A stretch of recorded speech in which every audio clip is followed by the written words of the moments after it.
بسم اللہ الرحمن الرحیم۔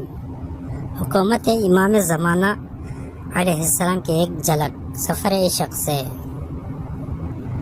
نجف سے کربلا تک کل 90 کلومیٹر کا فاصلہ ہے۔ 40 کے روز لوگ یہ سفر پیدل چل کر امام حسین علیہ السلام کو سلام کرنے آتے ہیں۔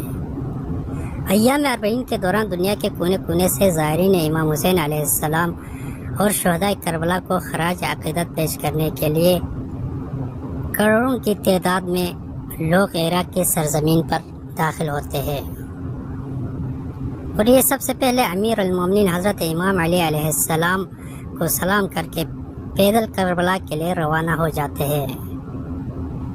عراقی لوگ سالوں سال کمائی کر کے اپنی تمام جمع پونجی ایام 40 کے دوران زائرین کی خدمت میں صرف کرتے ہیں، اور زائرین کو اپنے گھروں میں التجائی کر کے بلاتے ہیں، اور زائرین کی خدمت میں اپنی سب سے قیمتی اشیاء پیش کرتے ہیں، اور اپنی حیثیت کے مطابق زائرین کی خاطر خواہ خدمت کو اپنے لیے باعث مسرت سمجھتے ہیں، اور یہ نہ دیکھتا کہ ان کا مذہب کیا ہے، ان کا مسلک کیا ہے، اور یہ نہ پوچھتا کہ ان کا زبان کیا ہے، بس ان کا ایک ہی مذہب ہوتا ہے، اس کا نام زائرین امام حسین۔ بھلے وہ افریقی ہو، پاکستانی ہو، ایرانی ہو، ہندوستانی ہو، یا کسی اور ممالک سے ان کا تعلق ہو، ان کا مشن بس خدمت زوار امام حسین علیہ السلام ہے۔ کسی کو دنیا میں حکومت امام زمانہ جل اللہ کی اگر جھلک دیکھنا چاہتے ہیں تو 40 کے دوران عراق جائے، اور امام زمانہ علیہ السلام کی حکومت میں بھی بالکل ایسا ہی منظر ہوگا۔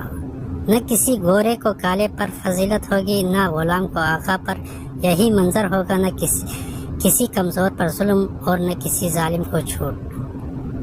بس خدا کے دین کا اصل قانون ہی کی راہ چلے گی۔ دنیا میں لوگ ہر طریقے اور بہت مشقت سے کما کر اپنے لیے اور اپنے مستقبل کے لیے سوچتے ہیں، لیکن عراقی لوگوں کے خیال بالکل مختلف۔ زائرین امام مظلوم کی خدمت کو یہ لوگ اپنا مستقبل تصور کرتے ہیں، اور اسی میں ہی ان کی زندگی کی سب سے بڑی خوشی ہے، کیونکہ مولا نے انہیں زندگی میں یہ عظیم موقع فراہم کیا۔ جگہ جگہ سویلیں اور ہر قسم کے کھانے کی ڈش جو کسی مہنگے ترین ہوٹل کی طرز پر زائرین کو مفت تقسیم کرنے میں مصروف عمل نظر آتا ہے۔ حتیٰ کہ انہی ایام میں کئی ہوٹلوں میں بھی ہر قسم کے طعام فری میں دیا جاتا ہے۔ یہ منظر دنیا والوں کے لیے ایک اعلان ہے کہ امام حسین علیہ السلام کے چاہنے والوں کے مذہب ہی اسلام کا حقیقی وارث اور حقیقی دین اسلام کا پیروکار ہے۔ آخر میں اللہ تعالیٰ سے دعا گو ہے کہ ہم سب کو اسلام کے حقیقی پیروکار بنا دے، آمین۔ ناظرین، ابھی تک آپ نے ہمارے چینل علی والے کو سبسکرائب نہیں کیا تو برائے مہربانی سبسکرائب کریں، شکریہ۔